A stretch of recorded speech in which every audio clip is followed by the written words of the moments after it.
Welcome to this Friday night radio program. Brother Michael Dimond here, also with Brother Peter Dimond. We'll be bringing on our special guest, Mr. Gregory Safried. He was a pastoral administrator for two different Novus Ordo churches up in the Diocese of New Ulm, Minnesota, and he's going to share with us some of his experiences and some of the horrible things that he unfortunately witnessed at these Novus Ordo churches, and also going to different Novus Ordo seminaries and witnessing some very interesting things. And we'll be talking to him about some of his experiences. And so I think we're ready to bring him on. And Gregory, are you with us now? Yes, I'm here. Okay. Thanks for joining us. Well, thank you for having me. Yes. I think, first of all, now maybe we can bring people up to date. You actually just resigned as the pastoral administrator just, a few days ago, actually, right?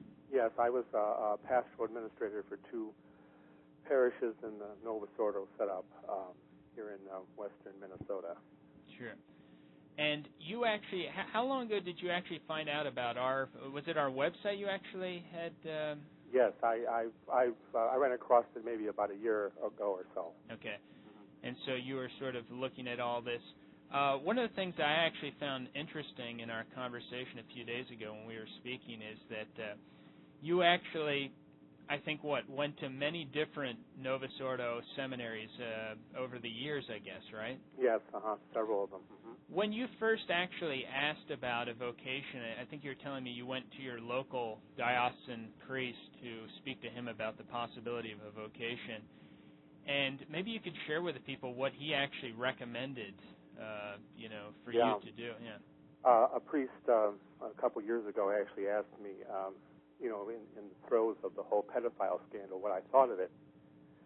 And I said, well, I wasn't really surprised because way back in the mid-'70s, when I first knocked on the door of my vocation director back in the Diocese of Lansing, Michigan, he had me summed up even back then as a rigid arch-traditionalist or something like that, whatever that was back then. Rigid was a word that they threw around a lot. Maybe they still do, I don't know. And to remedy the situation, I was to go and buy a Playboy magazine and then go on Sin Strip in my hometown and engage the services of a prostitute and actually almost come back with a recommendation. This is something that he actually told me to do. That's just amazing. So he actually recommended for you to read Playboy magazine and go out and see a prostitute. Yes. Mm-hmm. And then after having heard that advice, I went to see the bishop of the place. And while he wasn't too crazy about the prostitute idea, he did think the Playboy suggestion was good. Wow. That's this from a so-called bishop, Wow. And what was his name? Do you remember? Kenneth Pavish. He's now deceased. He was originally the bishop of Crookston, Minnesota. Then they transferred him over to Lansing for, I think, 20 long years when he presided over the decay and spiritual decline of that diocese. And what position did the one who recommended the prostitute, what position is he still alive, or? As far as I know, we've had no contact. He was the vocation director at the time. So he was actually the vocation director for the whole diocese? Yes. Right. And do you know how long he was the vocation director? Oh, I would say probably around 10 years anyway, as memory serves. And so he probably was recommending this to every person that was coming. Maybe not every person, but... Yeah, it's possible. I mean, liberals and people who agreed with him, he probably didn't. He probably figured they already had done it. Wow. But me, of course, being an uptight conservative, rigid was the word that they always threw around. And this was going to remedy this. Well, not really, because even if I had gone and done it and did it, I didn't, of course. But he still wouldn't have liked me because he wouldn't have liked my ideas. So you actually then, as far as you traveled around to some different seminaries, I guess? Or? So I went off and I got my degree in philosophy, intending still to become a priest because that's what you're told to do. And I enjoyed the study of philosophy. I did well in it.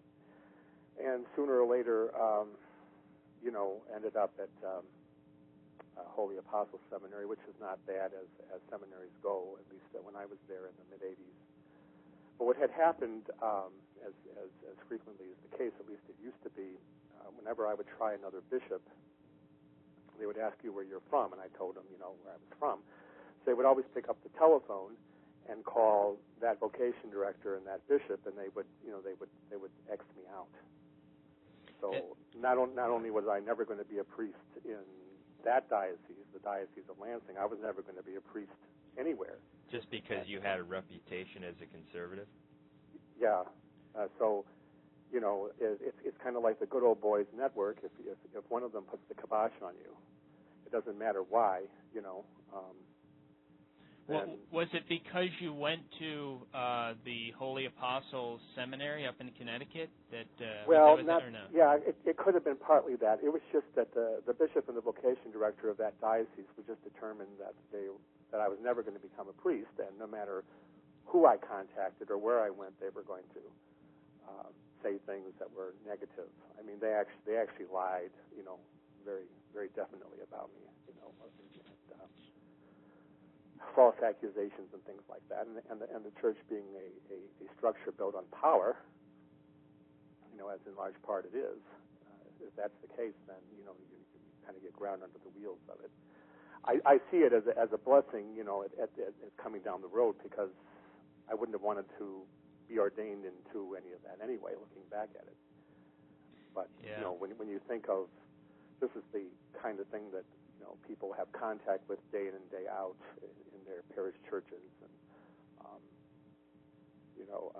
not all vocation directors, I suppose, were like that, but I'm sure enough of them were. And so if later on you have these sexual scandals erupting in the church, you can see almost where it comes from, at least in part. I mean, fallen human nature doesn't need any encouragement to sin, let alone having a priest or a bishop encouraging it, on top of it all. And it was a part of a whole theological and philosophical package of becoming human, that the denial of the supernatural, the denial of grace, the kind of collapsing of the supernatural into the natural, and making becoming a full human person, and part of that is sexual experiences. So how in the world can you become a full human person, let alone a priest, unless you have all of these experiences behind you? That's what they were saying. Yeah. That's the idea behind it. You were mentioning also that some of the classes that you took, there are actually professors that were trying to deny the divinity of Christ. You were telling me one story about one particular teacher that was very upset because he couldn't get you to deny the divinity of Christ, I think? Yeah.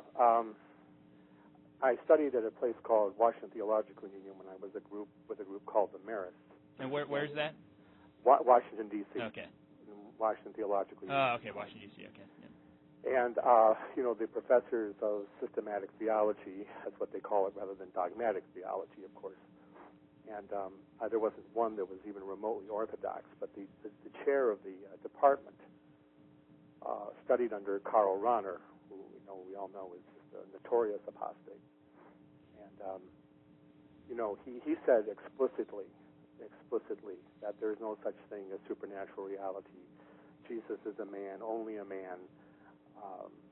The resurrection, the physical, historical resurrection of Christ never occurred, et cetera, and that the reason why the churches were empty in his mind was because we promoted this old idea of the supernatural that we inherited from Augustine, St. Augustine, and Thomas Aquinas, and we had to, totally revolutionize theology a la Rahner. And I remember, this is a very intelligent man. This is no stupid dummy, I mean, he knew the councils inside and out, Nicaea and Chalcedon, the Christological councils and teaching emanating from them. He knew them as well as I'm sure he knew his name and every intimate detail about his own life. So it's not a problem or a matter of someone not knowing these things, but making a choice. But I can remember going to him. He had final exams that were scheduled, and they would lasted an hour. He kept me close to 2 hours, and because I wouldn't give in to his bullying tactics with regards to this Runarian apostasy. I mean, his veins were bulging in his neck, and he was angry, and he was shouting at me. I'm going to call your superior and tell him that you're not fit to be a priest. How in the world could you possibly ever lead people today? The Vatican never sanctioned cowl honor. He was a preeminent voice at the Second vatican Council. How dare you call him into question? Blah blah blah. I say to people, it's almost like having a final exam with the Antichrist. So when you saw this occurring, what were your thoughts about where this problem originated, or how far up it went? Well, yeah, I mean, it was becoming so evident. I mean, I knew that the church was in very deep trouble, and I mean, the evidence of this was everywhere. This man, to me, seemed possessed, as many of them did. The characteristic of Antichrist is to deny and to dissolve Christ, and this is what he was doing. And it was just another symptom of a deep, deep, deep problem that existed in the church. Did any of the other students feel similarly to you? Well, it's surprising how many of them were very much like sheep, and went along with it, thinking that this is the way it was.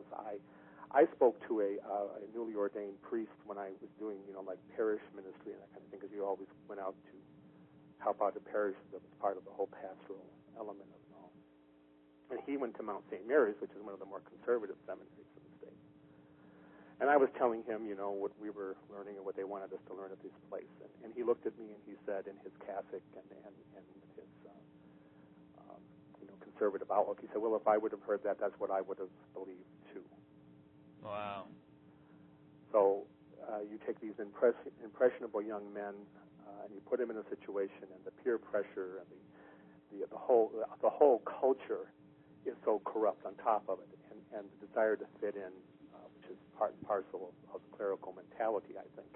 Well, yeah, if they're not rooted in a firm belief in the dogmas of the church. No. They really bend to any wind of dogma. And the desperate attempt to fit in and to get ordained and to move ahead and to be accepted and to get positions of responsibility and those kinds of things are really overwhelming for many guys. And, even if maybe the Holy Spirit whispers into their heart and their soul that this is not right, if they have red flags, generally speaking, they have all kinds of authority figures that will tell them otherwise. Yeah. One of the things we also wanted to ask you about were some of the things that you actually saw yourself over the years. Maybe we can actually take a call right now. Peter? Yes. You had a question or comment? Yes. Good evening, Brother Michael, Hi. Brother Peter. Gregory, I have to ask you because it just seems, you said, it just seems so unbelievable. But when that priest told you to go get a Playboy magazine or a prostitute, and you say you're of a conservative nature. I mean, how did that just not make you run? And especially after it was like, if you went to their bishop with it, how did you just not hightail it out of there? I guess what I thought was that this gave me greater incentive to stay in to try to change things and to battle it. I now look back and think that was mistaken. Right. It never occurred to you that these people just didn't even. I mean, I don't know. That's just so bizarre. I can't even really. I understand it as far as this. It's not a Catholic. It's not the Catholic Church, pure and simple. But to actually go that far and say something like that, it just seems. I don't even know what to say. It just is it's so unbelievable that Like, if a priest ever said that to me, and then it was confirmed by a bishop, to go pick up a Playboy magazine, I don't know. It's scary. Yeah. Well, it was truly bizarre. I mean, there's other bizarre stuff that was going on in the diocese at the time. With the Newman Center there and things like that. I think once the faith breaks down in people's hearts, minds, and souls, once they relinquish dogma and they become modernists, then the result is almost anything.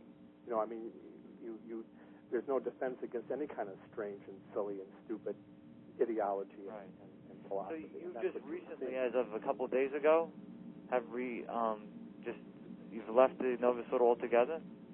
Yeah, right.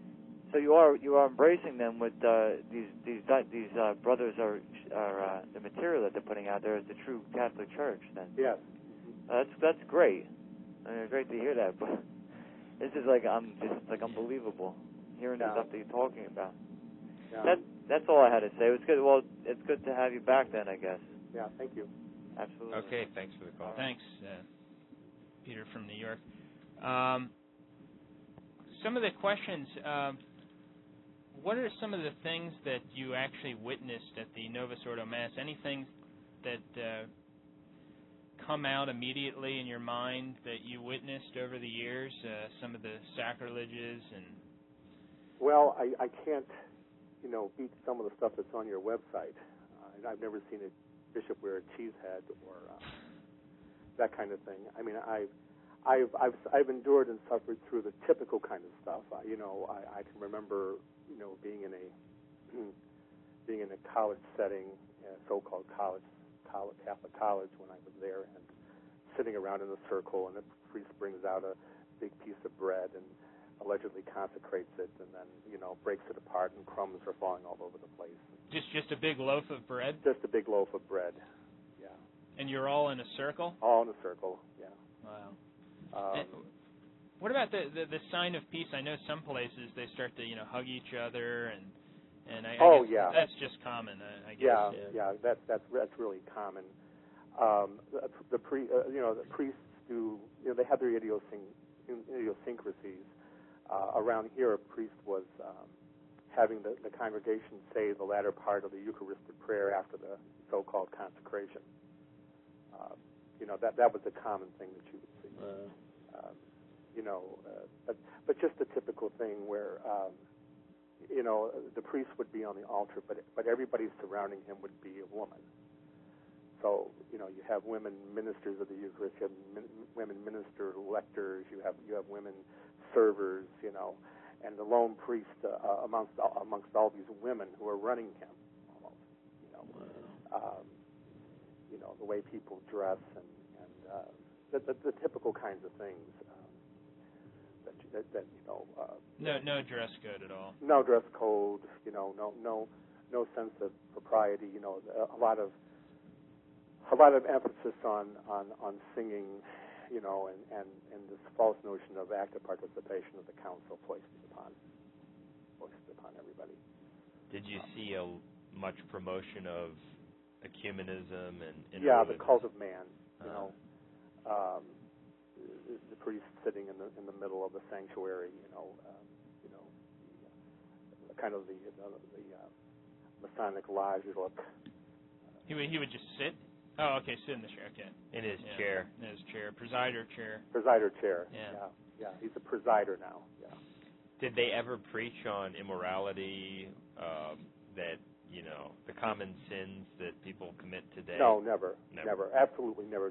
I've never heard in my whole time in this whole Novus Ordo thing. I've never heard one homily, or they call them homilies rather than sermons.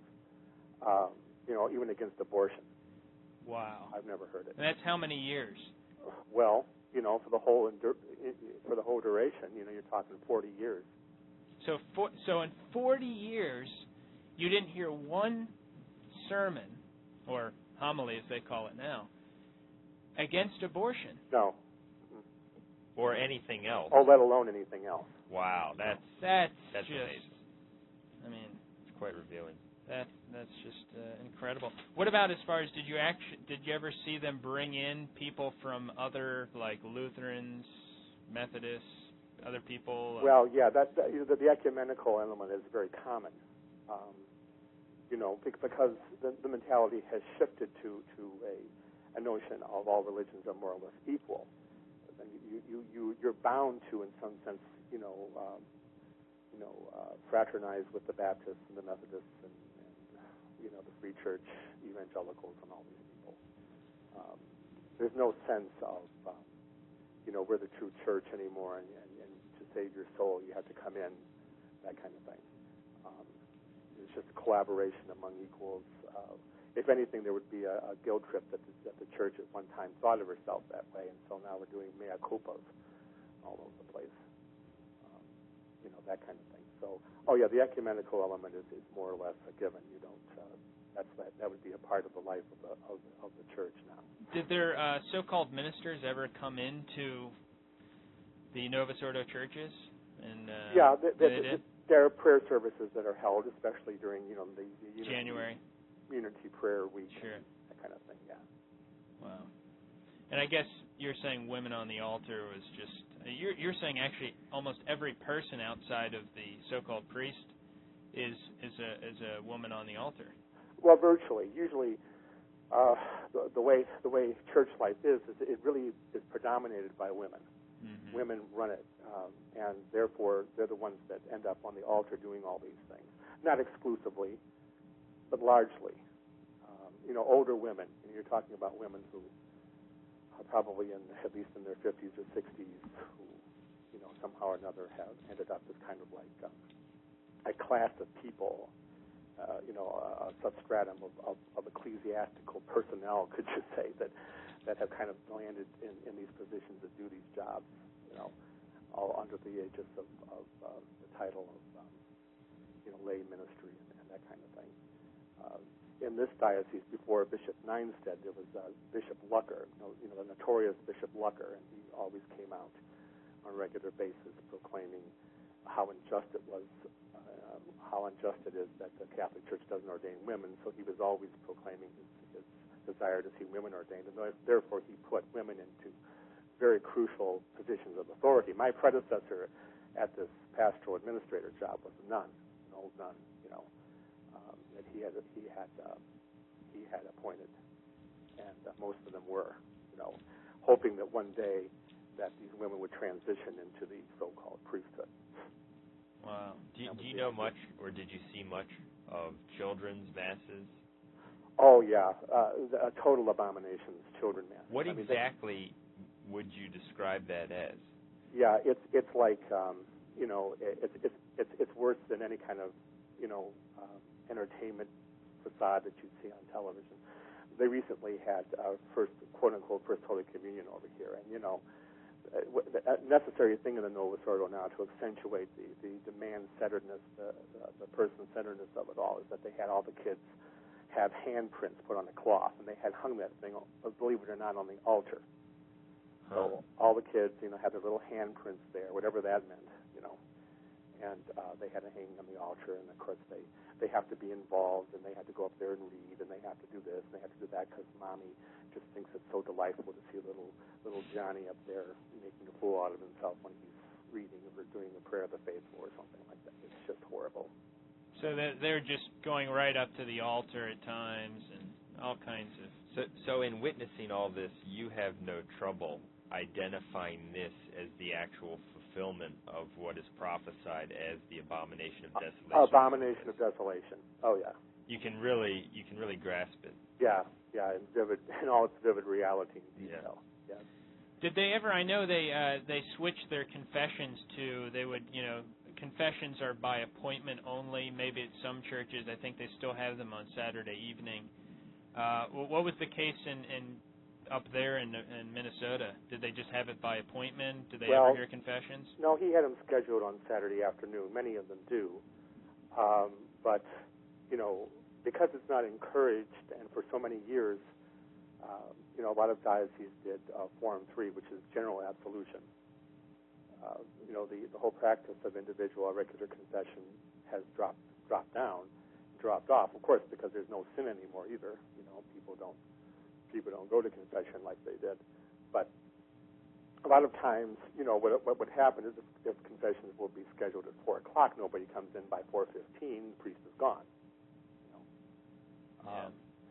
The kind of sacramental theology that's pushed in the Novus Ordo seminaries are that there's no sense anymore of the ex opere operato. Sacraments just simply are manifestations, ecclesial manifestations of something that's already going on. As Ratzinger says, that it's not the words of consecration that are necessary for a valid Eucharist, but right. The community. Exactly. Yeah. There's a definite community aspect, and so the reason to do any sacrament is essentially to foster a communal atmosphere and element that God is somehow invited into and present to, however you understand God, and the like. I think that really is the root of it. The pushing of something called panentheism, which is just a kind of a variation of pantheism.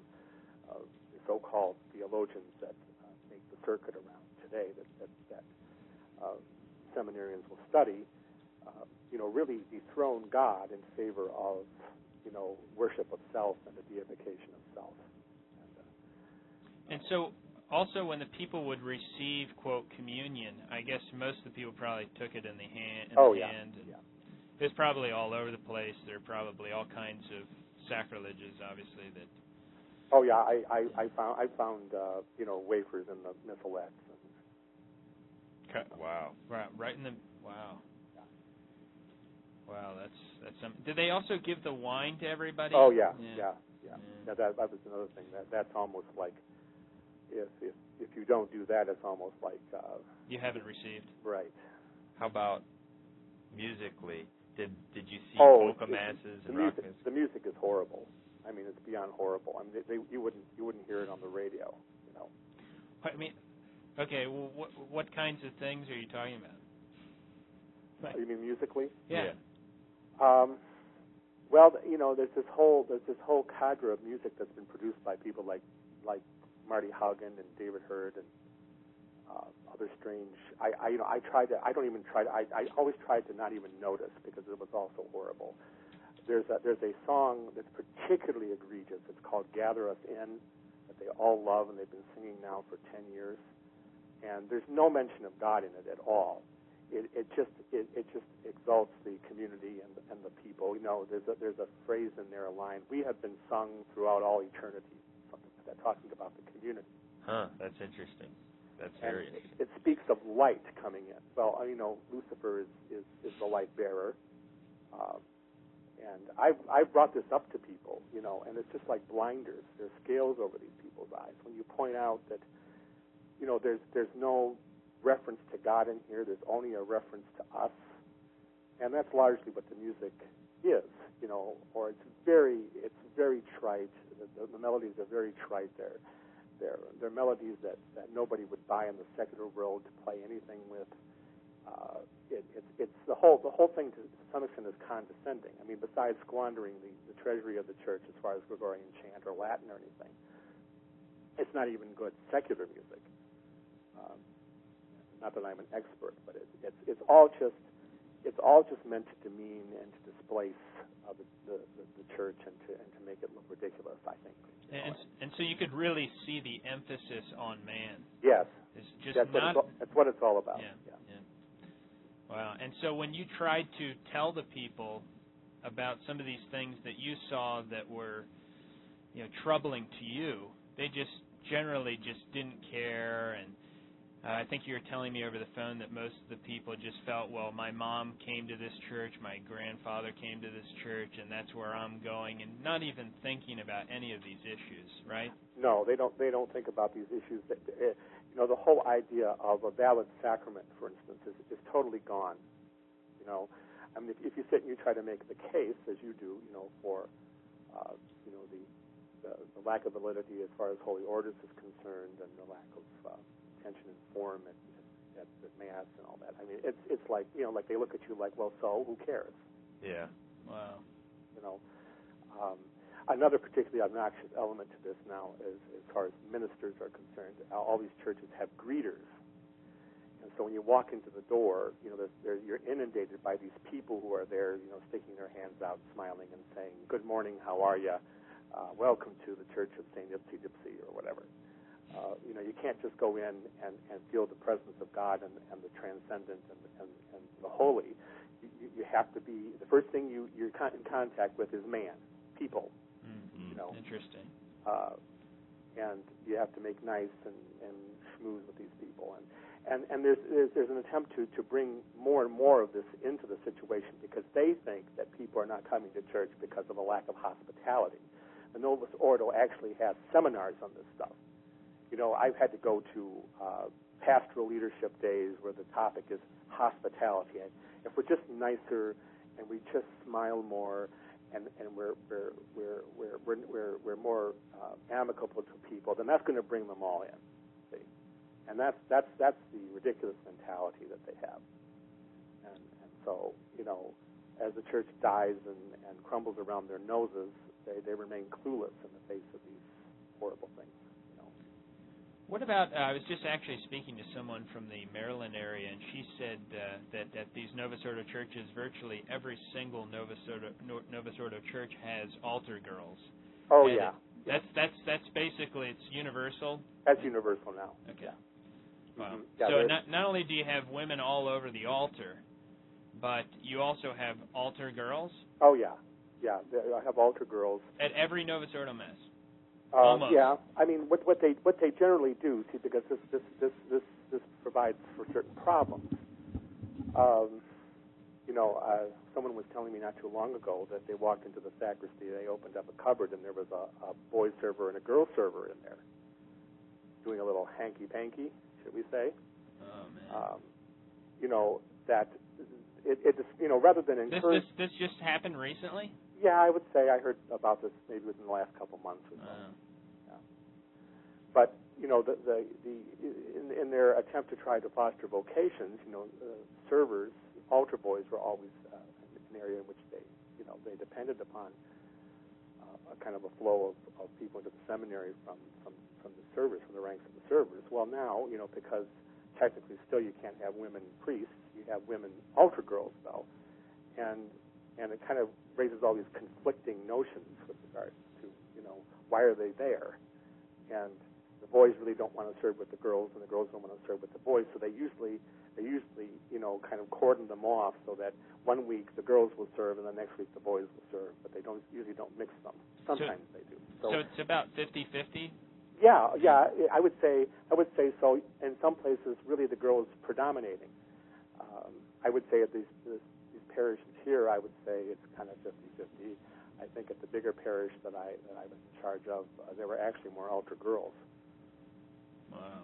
We talked to one young girl who went to a so-called Catholic high school, and she told me that after 4 years of, quote, Catholic high school, she had not been taught the concept of mortal sin. She had never even heard of it in 4 years of, quote, Catholic education. Does that sound like something similar to what you would experience? Oh, absolutely. I've fought many battles over the area of catechetics, which is just atrocious. They have in this area now, see, they have one DRE, one Director of Religious Education over 5 parishes. And she's running something called the GIFT program, Growing in Faith Together. There's a big emphasis in trying to incorporate parents into all of this. And they're running around and they're doing this and they're doing that and they're doing that. Well, the diocese sent out something called the Acre test, which in and of itself isn't too great, but it does try to measure to some degree the concrete knowledge that students have through 11 years of either Catholic education or CCD or something like that. And the average in this, I averaged the scores, and the average score in this area was like 56 or 58%.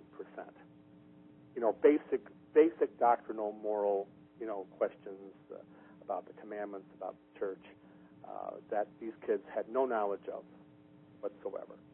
That anybody would have taken this test would have flunked it. Huh. And most of them did. So this doesn't bother them. but they have these speakers that come in from around. They're supposed to be motivational primarily, I guess, and from various so-called Catholic colleges and all that. One worse than the other. I mean, they were just horrible speakers. And if you were to confront them about this, what the bottom line is that it really doesn't matter what they say. What really matters is that you get them out and you get them together and you get them into community, and that they have a soup supper beforehand and they do things like that. See, so it's really a diabolical mentality, and it has totally destroyed the church. This whole emphasis on catechetics that is essentially experiential in nature rather than doctrinal, and it's just a trickle down from the corruption of the higher institutions, like the seminaries and the institutions of so-called higher learning in the Catholic Church that are modernistic and promote modernism and apostasy. Well, that's very interesting that you mentioned the experiential aspect of this, because Pope St. Pius X, in describing the doctrine of the modernists, he specifically labels their perversion of tradition, their perversion of their notion of tradition, as turning it into something that is truth handed down into something that is experienced. Right. And so you saw that firsthand. Oh yeah, I mean it's modernism. It's what Pius X did condemn in Pascendi, the idea that there's this religious element, this experiential element, and that's the thing that's important. The secondary doctrinal aspects are merely cultural, and they vary from religion to religion. And wow.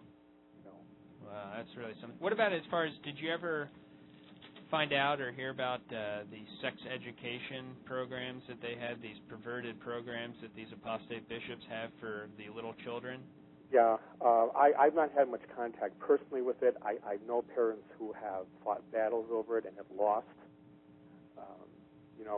Again, it stems from the same mentality. It stems from the notion that what has replaced a truly Catholic and Christian understanding of human sexuality is this secular, really diabolical notion of experience and having to a holistic idea of what the human person is that radically departs from the Catholic idea in this kind of thing. I see it as all just kind of like a systematic whole.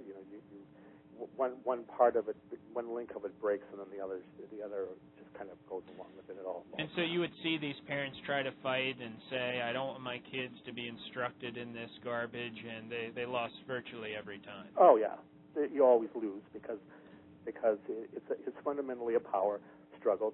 The apostates are in power; they're in charge, and they like nothing more than to see people go down with the ship. I mean, I tell people, even though it's that their instinct is always to go and to fight and everything else like that. I fought enough battles to know that you don't win; you have to leave.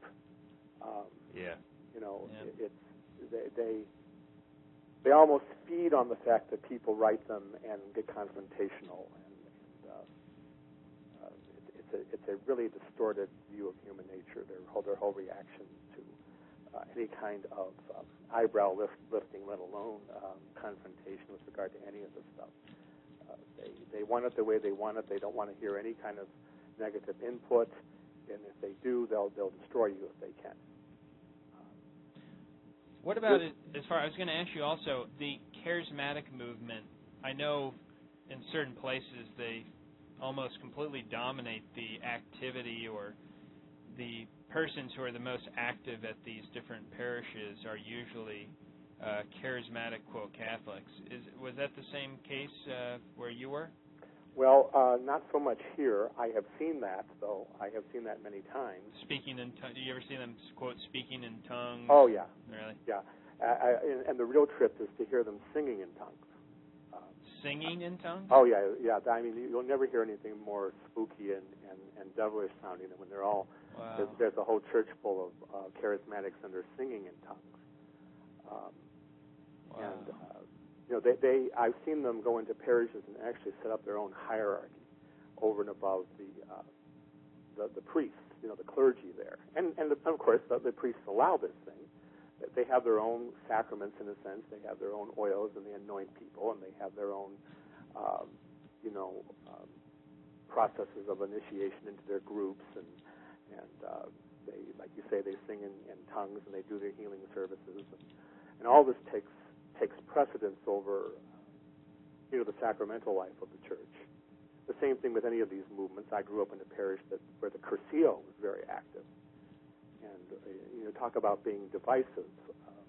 If you weren't a part of the curcio or approved of the curcio, then you were a second or a third class Catholic. And one of the worst things that the Charismatic renewal did, along with these other movements, was to foster this elitism and this tier system within a parish, and making it kind of the determining factor as to who was in and who was out, and who's spiritual and who's not. If you babbled in tongues, then you were among the chosen, and of course, if you could interpret tongues, you were even better because you had a special gift, and the like. So, whichever way you turn, you're just, there are abuses on all ends and atrocities for every taste and personality, I guess you would say. Interesting. So maybe you could tell us now about when it was that you came across the information that led you to conclude that the Novus Ordo Mass is not valid, and what particular teachings of the Church or facts caused you to come to the correct conclusions on these issues? Well, I guess I've always tried to. In the midst of it all, I've always prayed. I spend a great deal of time in prayer every day, and I just kept asking God, our Lord to show me what the problem is. I knew that there was always something very wrong, but there was something in me that just wouldn't allow me to see the actual truth as the way it stood. And then actually it was coming across your website that really crystallized it for me, and watching the videos. Was this just on a search, or? I'm sorry? Was this just on a random web search that you did? Yeah, okay. More or less. Uh-huh. And it finally just actually came down on me like a ton of bricks. Well, obviously the sacraments aren't valid. That's why there's no faith. That's why there's no observance. That's why all these bizarre things are going on. So it made perfect sense to you from what you had been witnessing. Right. It made sense to me. Mm-hmm. Right. Did you hear about any of these things over the years? Were you aware of John Paul II's interreligious prayer meetings or anything like that? Only vaguely. Vaguely. Yeah. Okay. So did you think that he was sort of maybe trying to convert these people when he was on these trips, maybe in a different way than some other people would go about doing it, and you didn't read his material? I know a lot of people, haven't read John Paul II when he was alive or Benedict XVI now. Yeah. And so you didn't really know exactly what they were saying even. Right. I think there's kind of there's like a conspiracy of cover-up to some extent. Yeah, there like is. EWTN. They'll never show you that. Or, they'll show you certain aspects of it, like they'll mention that he's holding this meeting in Assisi, but then they stop their filming when he breaks them up into the different rooms. Right. And then I can remember reading, Redemptor Hominis, and you'd come to one of those passages where and you think to yourself, now what is he saying there?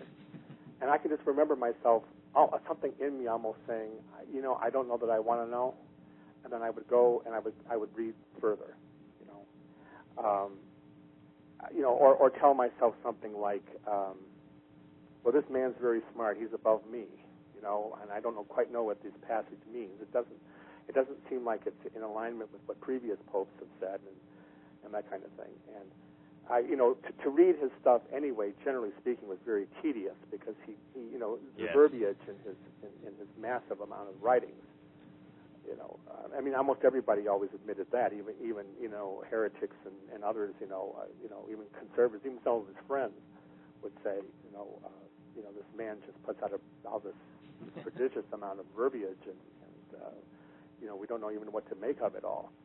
And some of these enigmatic statements about identifying Christ with all humanity and dissolving Christ in 6 billion different components, and is universalism and this kind of stuff. When you actually sit down and you read it and you see it for what it is, it's so appalling, and it's such a shock. And there's no other conclusion that you can possibly come to, really. Yeah. Once you see the facts, there's no denying it for an honest person. Right. Was there a particular article or set of information that hit you first and most powerfully, such as maybe the information on the invalidity of the new Mass? Or?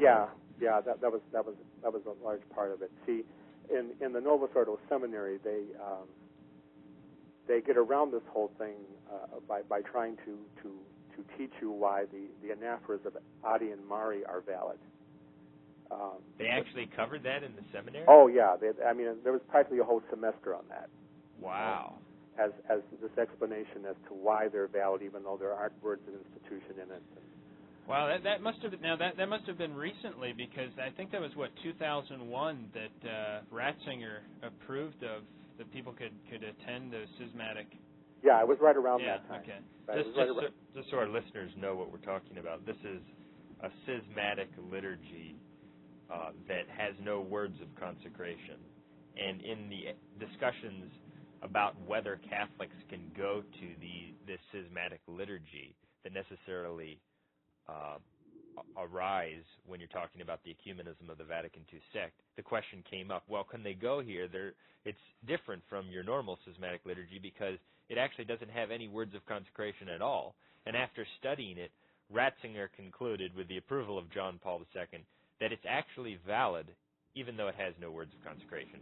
So they're actually teaching that this liturgy is valid without words of consecration in the seminary, and he heard it, and Ratzinger speaks of it in a number of his books. Yeah, and it's an Eastern schismatic liturgy. So, yeah. It's not even an Eastern, Byzantine Rite Church liturgy that has no words of consecration. It's on top of having no words of consecration. It's a schismatic liturgy, and they're saying, oh yeah, you can go to it, and it's valid. Did they get into any of the details why they think it's valid, or not really?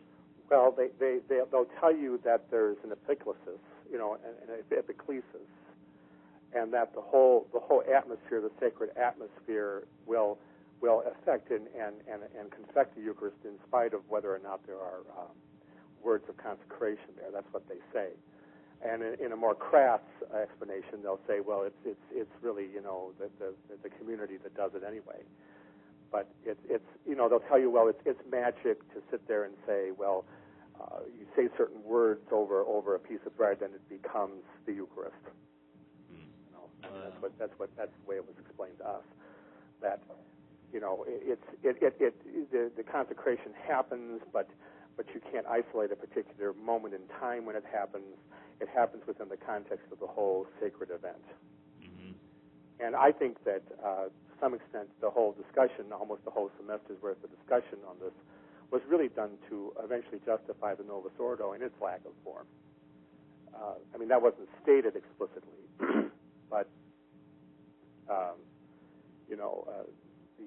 the attempt to justify those anaphoras, in the schismatic liturgy, would justify what the Novus Ordo does. Interesting. One other question I wanted to ask you is getting back to that seminary professor you were disputing with about the divinity of Christ. When you raised the issue, I'm not sure if you did, about the dogmatic definitions of the early councils on the divinity of Christ, did he address that or just dismiss them? Well, he would say that that human thought and civilization and philosophy has progressed away from a realist perspective of things to a more existential notion. In other words, historical and philosophical truths, they progress and they change. That it was true for them for that time, but now we're above that, we're beyond that. And theologians no longer accept a static notion of reality. Now we progressed into a dynamic understanding of what the truth is. Oh, okay, yeah. Just the pure modernistic explanation. Yeah, he recommended to me that I study the philosopher Heidegger, of all people, which I'm sure I did at some point in time. But it's just a notion, a totally different notion of reality. See, And what they do is they say that in the past people had a static notion of reality, thingness, the antiquated notion of substance and accidents and all of that. But now, we progressed away from that to a knowledge of things in kind of total flux and in meaning.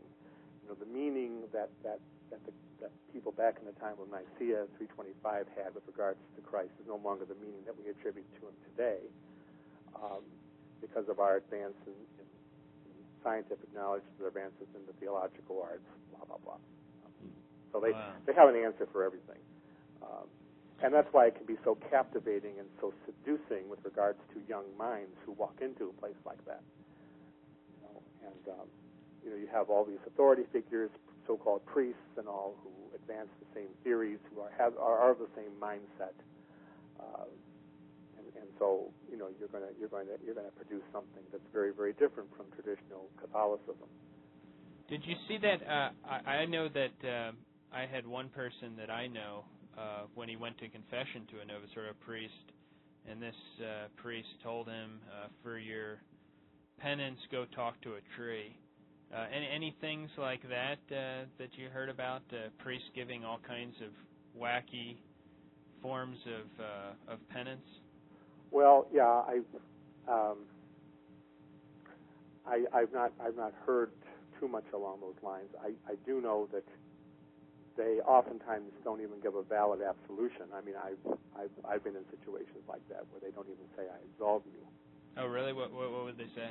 Oh, Christ forgives you, or I forgive you, or your sins are forgiven, or something like that. Wow.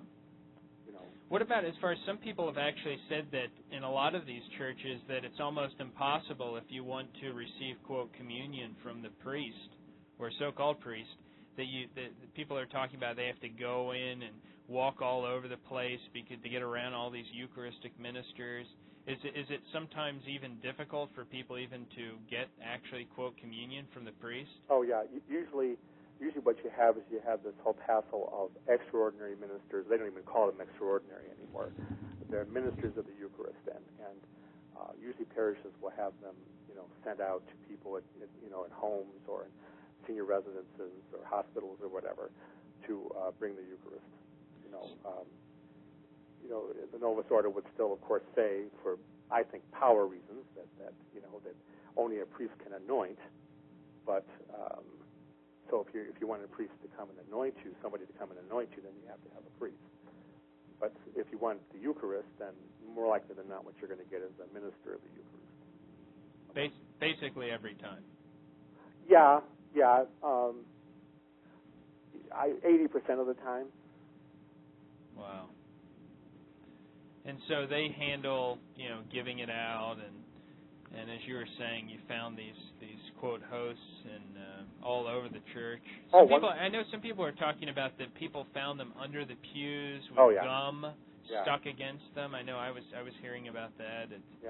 It's just amazing. One woman told me that she keeps it in her house.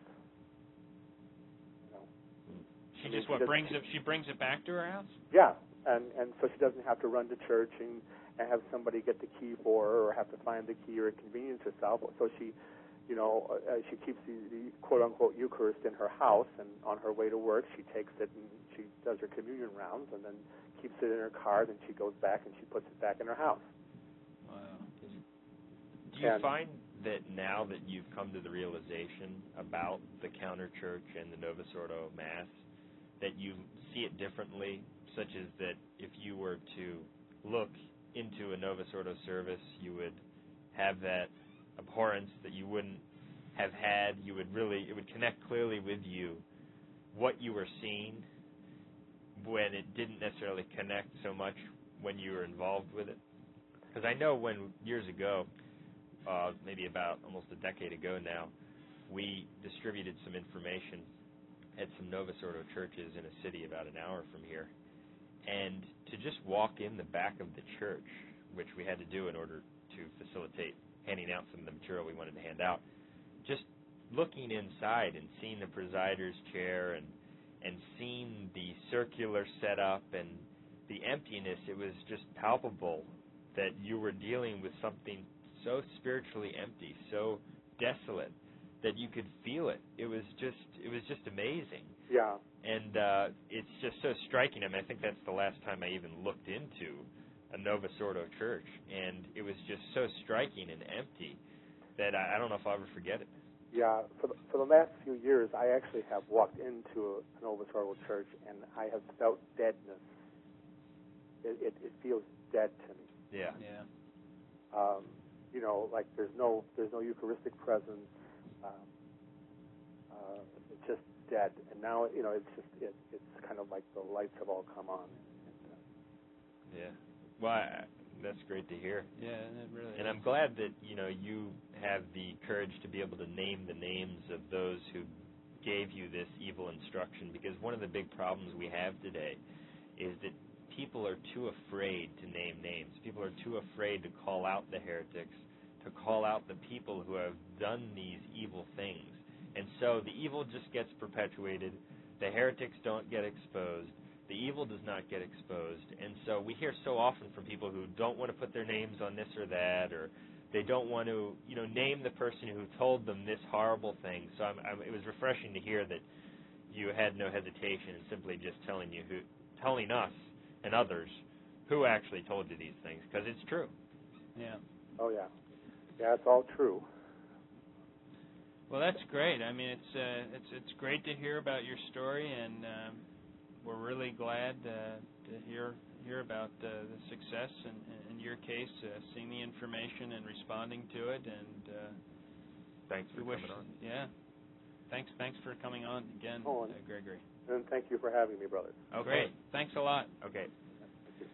So until next week, we'll see you again next, hopefully Friday or Saturday.